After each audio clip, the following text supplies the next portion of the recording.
Selamat siang teman-teman. Selamat siang juga Bu Vera selaku dosen pengampu dari Komputer Nasional. Siang Nil. Gimana nih kabar pada hari ini? Baik Nil, alhamdulillah. Siap. Oke, pada kesempatan kali ini, kalau gua ya, maaf kecepatan. Pada kesempatan kali ini, kami dari kelompok 14 akan membahas mengenai tema jurisdiksi dari apa itu jurisdiksi perlindungan dan juga apa itu jurisdiksi tentang universal, dan juga banyak sekali kasus-kasusnya. Daripada kita berlama-lama lagi, langsung saja kita memberikan kepada pemateri pertama. Silakan Timothy. Baik, terima kasih Daniel. Baik, sesuai dengan tema diskusi kita akan membahas yurisdiksi, teritorial, dan personalitas. Tapi sebelumnya saya juga akan menyentuh kita akan membahas teori perlindungan, teori universal. Tapi sebelumnya saya juga akan membahas teori yurisdiksi teritorial dan personalitas. Nah, saya akan menjelaskan terlebih dahulu mengenai teori yurisdiksi teritorial dan yurisdiksi personalitas. Baik, apa sih yurisdiksi teritorial? Dapat dilihat dari namanya, teritorial yang berarti wilayah ya. Berarti dapat disimpulkan kewenangan negara untuk mengaplikasikan suatu aturan hukum selama tindak pidana itu terjadi di wilayahnya. Nah, teori ini tidak kontroversial karena hal ini wajar. Sebagai konsekuensi dari sebuah kedaulatan negara, maka ya negara berhak untuk menerapkan aturan hukum selama tindakan itu terjadi di wilayahnya, terlepas dari siapa itu pelakunya. Nah, semua urusan terhadap orang terhadap benda, baik berhubungan dengan pidana atau perdata, maka hukum yang berlaku adalah hukum negara tempat terjadi tindakan-tindakan pidana tersebut. Nah, mengenai teori yurisdiksi teritorial cukup jelas, teman-teman? Jelas, gue jelas. Oke, mantap. Jelas. Lanjut ke mengenai yurisdiksi personal. Nah, di mana yurisdiksi personal ini lebih melandaskan kepada orang-orang yang dimaksud adalah warga negara. Nah, baik warga negara dari pelaku maupun warga negara dari korban. Nah, kalau yurisdiksi personalitas aktif, terlepas dari tindakannya itu atau tidak pidana itu terjadi dimanapun, sepanjang pelakunya adalah warga negara tersebut, maka negara tersebut berhak untuk menerapkan aturan hukumnya berdasarkan yurisdiksi personalitas aktif. Sebaliknya, ada yurisdiksi personalitas pasif. Itu lebih kepada penerapan aturan hukum negara berdasarkan warga negara dari si korban. Nah, terlepas pelakunya itu warga negaranya atau bukan, dan terlepas tindak pidana itu terjadi di wilayahnya atau bukan, negara korban akan mengadili warga negara asing di mana tindak pidana itu tidak terjadi di wilayahnya. Hal ini pun dapat dikatakan cukup kontroversial karena seperti yang saya bilang tadi, negara korban mengadili warga negara asing yang di mana tindak pidana itu tidak terjadi di wilayahnya. Kemudian ada lagi teori yang katanya lebih kontroversial, yaitu mengenai teori yurisdiksi perlindungan. Nah, sama halnya dengan teori personalitas. Tindak pidana tidak terjadi di wilayah satu negara, artinya tidak bisa pakai yurisdiksi teritorial. Nah, pelakunya ini juga bukan warga negara dari negara yang bersangkutan, artinya tidak bisa pakai yurisdiksi personal aktif. Kemudian korbannya pun bukan langsung warga negara, si negara yang bersangkutan. Jadi tidak bisa juga pakai yurisdiksi personal pasif. Nah, hal ini timbul dalam pertanyaan, terus mengapa negara ingin menerapkan aturan hukumnya? Nah, menurut teori yurisdiksi perlindungan, negara ini ingin mengatakan apa yang dilakukan oleh warga negara asing di luar wilayah tersebut mengancam kepentingan keamanan, integritas, dan kemerdekaan. Jadi itu hubungan antara yurisdiksi suatu negara dengan tindak pidana yang terjadi. Nah, hal ini menjadi beban sebagai negara benar-benar harus bisa membuktikan kalau tindak pidana yang terjadi di luar wilayahnya oleh orang asing tersebut benar-benar mengancam kepentingan negaranya. Nah, kemudian biar teman-teman kalian semua paham, ada nih kasus yang cukup sering dijadikan acuan dalam beberapa literatur internasional, yaitu kasus Joyce versus Director of Public Prosecution.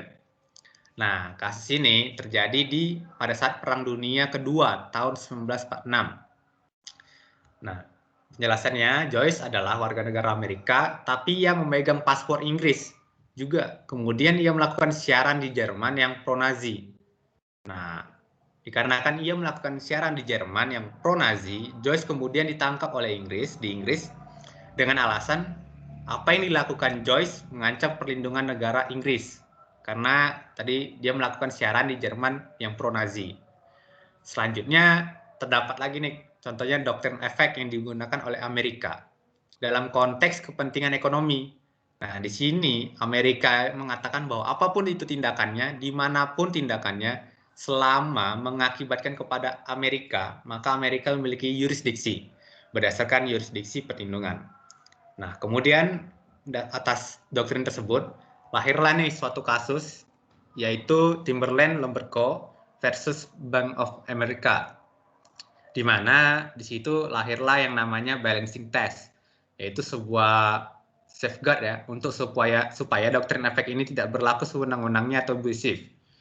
Nah, itu tentang yurisdiksi perlindungan.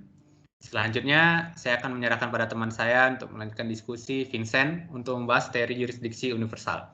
Silakan, Jan. Oke, ini gue lanjut aja ya. Mungkin Daniel agak terlepas sedikit. Mungkin dia lagi berusaha join lagi. Gue lanjutin aja ya. Nah, gue di sini saya akan bahas tentang jurisdiksi universal. Nah, dalam jurisdiksi universal ini, jurisdiksi ini tuh merupakan salah satu yang paling kontroversial di antara semua jurisdiksinya. Kenapa? Karena untuk jurisdiksi universal ini tidak dapat menggunakan jurisdiksi teritorial karena tindak pidananya yang tidak terjadi di wilayahnya, dan jurisdiksi personalitas juga tidak bisa dipakai. Kenapa? Karena warga negara baik pelaku maupun korban bukan dari warga negaranya. Selanjutnya, jurisdiksi pelindungan pun tidak bisa dipakai karena tidak ada ancaman terhadap keamanan integritas negara tersebut. Namun, negara tersebut berdasarkan asas universal ingin menerapkan hukumnya, dan ternyata hal tersebut dimungkinkan dalam hukum internasional, sepanjang bisa dibuktikan bahwa kejahatan yang terjadi adalah kejahatan yang sifatnya universal atau internasional yang biasanya dikenal dengan international crimes. Hal yang membuat negara menerapkan jurisdiksinya terhadap kasus yang sebenarnya tidak ada hubungannya dengan negara yang bersangkutan adalah karena terjadinya kejahatan internasional atau international crime. Nah, seperti yang dijelaskan dalam suatu definisi, di mana definisi dari jurisdiksi internasional itu adalah suatu negara berhak menerapkan aturan hukumnya terhadap orang yang bukan warga negaranya, terhadap tindak pidana yang tidak terjadi di negaranya, dan terhadap korban yang bukan korban dari warga negaranya. Hanya semata-mata untuk fakta bahwa kejahatan itu adalah kejahatan luar biasa atau extraordinary crime, atau kejadian yang mencengangkan bagi hati nurani manusia, atau shocking the conscience of humankind. Maka negara tersebut memiliki justifikasi untuk mengadili pelaku. Nah, kemudian muncul nih banyak pertanyaan. Kenapa sih jurisdiksi internasional bisa mengatur international crime? Akhirnya yang bisa dijadikan pembenaran bagi suatu negara untuk menerapkan jurisdiksi universal. Jawabannya adalah karena biasanya jenis kejahatan seperti ini, yaitu kejahatan perang, kejahatan terhadap kemanusiaan, genosida, dan juga kejahatan agresi. Hal ini dianggap dalam hukum kebiasaan internasional sebagai kejahatan yang luar biasa atau extraordinary crime. Dan kenapa berlaku jurisdiksi universal? Karena biasanya pelaku kejahatan dalam kejahatan ini biasanya adalah pemimpin. Bisa itu kepala negara atau petinggi militer. Yang dimana hukum nasional sulit untuk menjangkau mereka-mereka ini, petinggi-petinggi ini. Bahkan kejahatan itu sendiri seringkali merupakan kebijakan negara tersebut. Nah, misalnya kasus World War II ya, Perang Dunia Kedua, yang dimana kebijakan untuk membunuh Yahudi, kaum Gypsy, dan homoseksual yang merupakan kebijakan pemerintah Jerman pada saat itu, atau pemerintah Nazi. Sehingga yang menjadikan kebijakan pemimpinnya merupakan kelanjutan kebijakan tersebut. Oleh karena itu, tidak mungkin Jerman mengadili pemimpinnya sendiri. Jadi hal tersebutlah yang sangat menyulitkan sehingga tidak tidak digunakan jurisdiksi universal.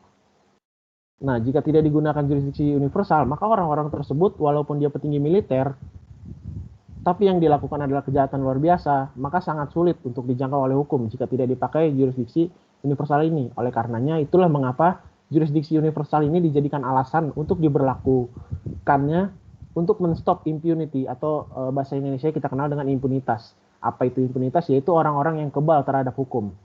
Nah, alasan orang-orang ini kebal terhadap hukum itu bisa macam-macam yang membuat dia tidak bisa diraih oleh hukum, tidak bisa dijangkau oleh hukum.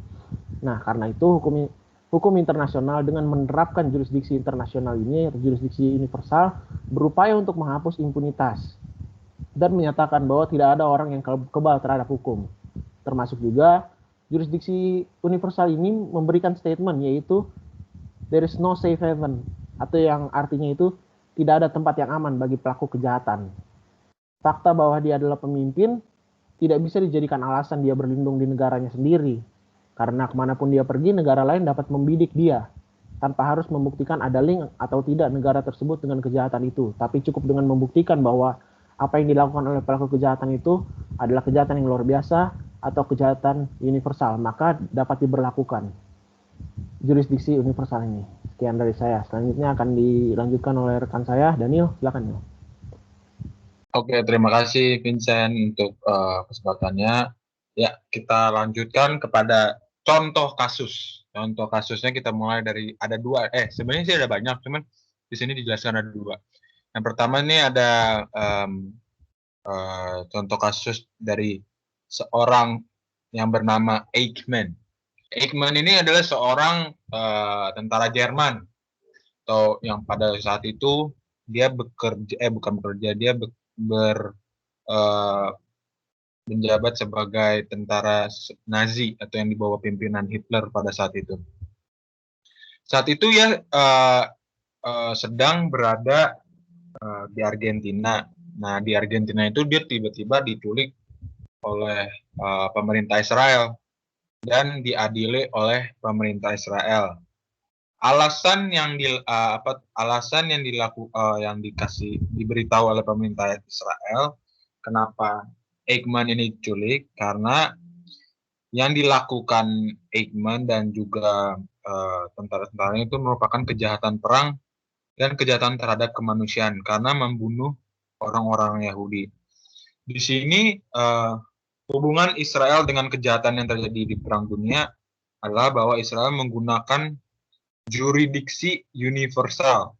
Sebab dalam kasus mengadili Eichmann yang merupakan warga negara Jerman berdasarkan kejahatan yang sudah Eichmann lakukan, yaitu kejahatan perang dan kejahatan terhadap kemanusiaan yang dianggap juga sebagai kejahatan yang luar biasa. Jadi di kasus Eichmann ini menurut saya dia itu masuk ke universal karena dia termasuk juga kejahatan yang merugikan banyak orang, terutama merugikan kejahatan yang dilakukan oleh pemerintahan dari Jerman pada saat itu. Makanya Israel dapat menerapkan jurisdiksi universal ini. Yang kedua, ada juga kasus dari Johnny Lumintang. Johnny Lumintang ini adalah orang Indonesia, di mana dia memiliki jabatan sebagai petinggi militer yang dia dituduh karena dianggap melakukan kejahatan terhadap kemanusiaan pada saat beliau menjabat di Timor Timur. Saat itu di Timor Timur itu lagi ada konflik antara pemberontak dengan Indonesia dalam hal waktu itu Timor Timur ingin membebaskan diri dari pemerintah Indonesia. Saat itu sedang ada konflik Timor Timur antara pemberontak dan Indonesia, sedangkan ada korbannya nih. Korbannya itu waktu itu ada berada di Amerika. Nah, di Amerika barulah korbannya ini menuntut terhadap pengadilan Amerika untuk meminta ganti rugi atas kejahatan yang dilakukan Johnny Lumintang. Dan pada akhirnya Johnny Lumintang dianggap bersalah oleh pengadilan Amerika. karena melakukan kejahatan yang dikenal dengan Law of Nation oleh pengadilan Amerika dan beliau akhirnya memberikan ganti rugi. Sekiranya contoh-contoh jurisdiksi universal, terima kasih, itu dari saya saja. Wah, menarik juga ya. Iya. Hmm, Oh iya, gua ada gini, maksudnya masih bingung nih yang tadi antara yang Vincent atau itu ya, Timothy. Oh, Timothy tadi dia menjelaskan tentang yang personal itu. Gue masih bingung maksudnya yang personal itu gimana ya? Bisa dijelaskan ulang gitu? Oke. Thank you, Neil. Jadi gini, Neil. Teori personal kan melindungi warga negaranya ya, warga negara nih, berlandaskan kepada orang. Oke, ini itulah personal dulu. Kemudian mengenai yang personalitas aktif sama pasif, di saat ada tindakan pidana, tentu ada pelaku dan korban kan. Betul. Nah, kalau jurisdiksi personalitas aktif, yang dilindunginya itu adalah yang bukan dilindungi, maksudnya yang dilihat warga negaranya dalam ini adalah pelakunya, warga negara tersebut warga negara mana gitu. Sedangkan sebaliknya kalau jurisdiksi personalitas pasif, yang dilihat warga negaranya adalah si korban. Oke. Gitu, Neil. Oh, jadi kalau yang pasif itu lebih ke yang aktif itu lebih ke yang pelakunya ya. Kalau yang pasif itu lebih ke korbannya gitu ya. Iya, warga negaranya ya yang dilihat warga negaranya ya. Oke. Kasih Mod. Gimana? Ada lagi yang bingung? Ken, Neil? Guys, itu aja sih. Cuman yang kan sekarang nih lagi ada hangat-hangat tentang kasus yang Myanmar itu ya. Yoi. Yang kudeta kayak yang kudeta itu kan yang mengkudeta itu kan dari pemimpin tertinggi militer ya.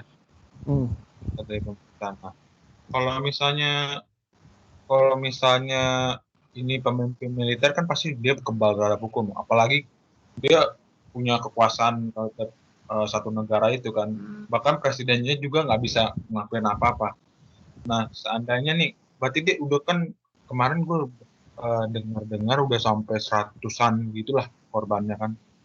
Ini berarti yang dimasukin nih pakai jurisdiksi universal dong ya, lebih ke jurisdiksi universal dong. Iya benar. Oke. Iya benar karena soalnya kan karena pelakunya itu pemimpin, tadi yang gue bilang pemimpin. Nah, pemimpin kan biasanya kan kebal terhadap hukum kan, terhadap hukum nasionalnya gitu. Jadi ada jurisdiksi ini gitu yang biar dia dilihat sama negara lain juga, bisa dibidik sama negara lain. Kalau di hukum nasionalnya tentu dia nggak bisa dijangkau dong, sedangkan dia petingginya di negara tersebut gitu. Berarti ini masuk ke apa tuh yang mengatur ini di PBB gitu ya? Yang maksudnya yang mengadili gitu ya? Atau bagaimana ya? Pengadilan internasional juga bisa sih sebenarnya. Oh, pengadilan internasional. Oke. Kan kemudian kan kebetulan kan ada pabrik yang ada tuh yang isu pabrik Cina yang dirusakin. Nah kan kayak tadi gue bilang yang doktrin dari Amerika yang melihat tindak pidananya ini mempengaruhi ke ekonomi kan. Kan kalau aku sih ngandai-ngandainya pabriknya yang ada di Myanmar nih yang punya Cina mungkin bisa disangkut pautkan nih dengan bisa digunakan doktrin yang seperti doktrin Amerika ini, karena kan pabriknya itu kan menyangkut paut dengan ekonominya Cina dong. Iya.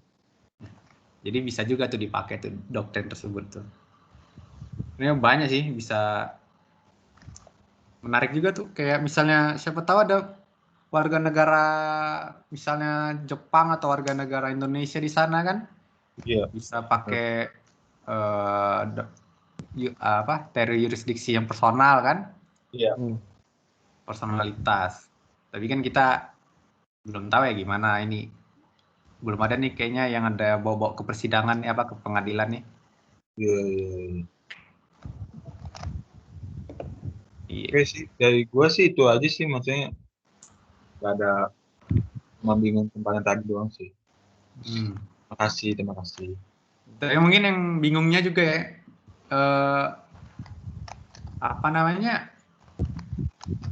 kalau teori-teori gini berarti bisa menjadi kalau pembelaannya dari si pelakunya gitu misalnya. Teori-teori ini bisa dibolak-balikin juga berarti ya. Gue penasaran sih gitu. Penggunaan teorinya gitu dalam persidangan gitu kan. Gimana sih pembuktiannya? Apalagi misalnya kayak teori mana tadi? Yang perlindungan kan? Teori mana sih yang nih, yang teori perlindungan benar tuh.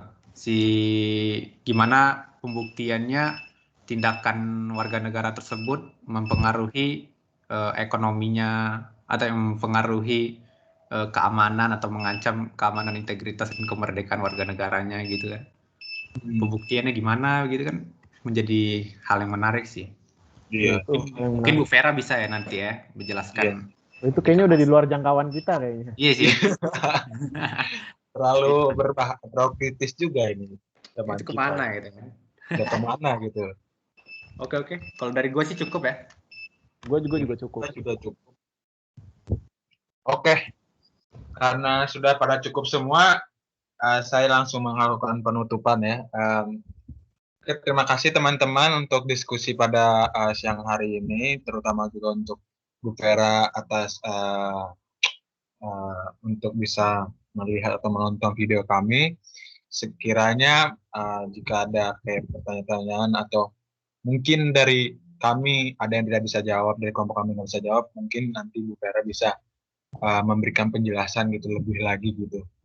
Oke, terima kasih. Saya akan menutup dengan Assalamualaikum warahmatullahi wabarakatuh.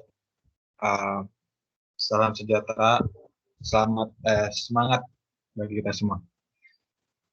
Oke, thank you Neil, thank you Thank semua. you.